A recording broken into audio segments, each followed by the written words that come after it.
Special guest who is joining us. He's an author, geologist, executive director of the CO2 Coalition. Gregory Wrightstone is with us here on the Ringside Politics program. And hey, Gregory, how are you, sir? Good day. Oh, good. So I didn't trump Trump, huh? Well, that's okay. Well, We've got a lot of important things to talk about. Yes, yes, we do. So what's going on out in Maui? What's your impression of the devastation out there? A lot of folks have been saying it's a result of climate change. Well, it's man-made contributor, but it has nothing to do with climate change or global warming. In fact, one of the contributing elements was a cold, wet spring that fueled grass growth. That whole area around Lahaina used to be agricultural fields. They grew sugarcane and pineapple, just covered. The processing plants closed down a couple of decades ago, and all of those agricultural fields have now reverted to invasive species of natural grasses that have taken over. And what happens is these grasses, in the springtime during the heavy rains in the spring, the grasses grow. And then during the period May through late June, early August is the dry season, and it dries out every year. There's nothing unusual. It's a very usual, predictable occurrence. And so what we have on Maui and all of the Hawaiian islands, you have the winds, the trade winds, the prevailing winds come in from the east. As they rise up the mountains, they drop their moisture, and we have heavy rainfall. And when you think about Hawaii, you think of this lush tropical paradise. Well, that's true for the eastern side of Hawaii. When you go over the west to the other side of the mountains, there's what's called a rain shadow effect. Lahaina only gets about 15 inches of rain a year compared to 300 inches on the mountains just to its east. So it's a very dry climate there. And again, these invasive grasses took over. And it's a combination of things. There was a typhoon to the south. It wasn't a hurricane as reported. Hurricanes are in the Atlantic. Typhoons are in the Pacific. Right. Typhoon Dora. So there were 60-mile-an-hour winds. It looks like there were electrical lines that fell, transformers, sparked. Held that thought, Greg. So we'll be continuing to monitor what is happening there. Sort of a exciting situation for those in Iowa to have all these candidates there with them. Gregory Wrightstone still with us here, Executive Director of the CO2 Coalition. We've been talking about what happened down in Maui, the disaster there where 80 have tragically died. The numbers keep going up. So just to follow up on that, Gregory, so you're saying it was, the dry conditions, the typhoon, the electrical lines falling, just creating a confluence of tragic events that led to all of this, right? And primarily it's the grasses that have taken over what were once fields of sugarcane and pineapple.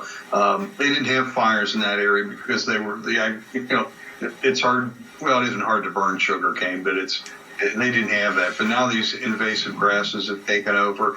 There was a report issued in 2014 and another in 2020 predicting similar occurrences. Of course, nothing in the scale of this devastation, but they made recommendations of the city of Lahaina needed to control the grasses around the perimeter of the city. And so we, at the CO2 Coalition, our recommendation from our fire experts is to do the same thing. Control those grasses, and particularly you need to establish fire breaks around the city. And anyone owning a home outside of the city needs to do the same thing and clear. Right. Buy 2 or 3 goats and have them eat the grass. But one way or another, that grass needs controlled around your home. These grass fires move quickly, and the winds just aggravate. Gregory, I mean, it's just whether it's the hot weather that's blistering our country, whether it's, hurricanes coming during hurricane season, whatever it is, it's always an excuse for these folks to say climate change. We got to pass climate legislation. We got to push the green agenda. We got to go toward electric. We got to get rid of gas stoves. I mean, it just plays into their mantra time and time again, does it not? Yeah, they need to establish a climate of fear. And here we've been pushing this heat wave agenda. everything. It's hotter than ever in Texas or the south of Italy. Oh, and it was very hot. There was a heat wave in the south and southern Italy. But what they neglected to talk was about the unusual and nearly unprecedented cold was in the north of Europe and in the United Kingdom. They were passing out blankets and hats in the United Kingdom at the same time that they no one talked about that. No one covered the fact that the Queen of Tonga last week also was passing out. They were distributing blankets for people because it was so cold in the South Pacific island of Tonga. That goes unreported. At the same time that Texas was sweltering, northwest of the United States, were also in unusual, not record-breaking cold, but very unusual cold conditions. But again, that doesn't fit the narratives. We can't talk about it. We need to establish a climate of fear in order to pass these.